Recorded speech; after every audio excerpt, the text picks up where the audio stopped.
পড়েছে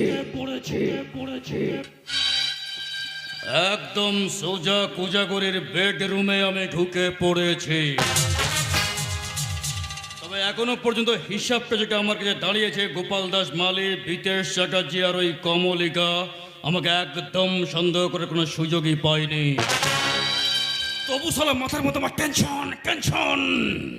আর এই টেনশনটা ওই হারাম যদি কুজাগরিকে নিয়ে, ওই সালে যদি আমাকে একবার ধরে ফেলে না, আমার পুরো প্ল্যানটা একদম কেঁচে গুন্ডুস হয়ে যাবে। মানে পুরো প্ল্যানটা আমার ভেস্তে যাবে একদম, মানে পুরো কেলেঙ্কারি কাণ্ড একেবারে।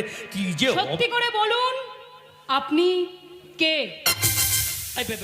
হঠাৎ এইরকম একটা প্রশ্ন কেন?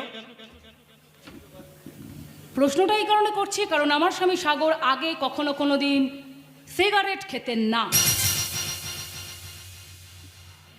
তাই ভনিতা না করে সত্যি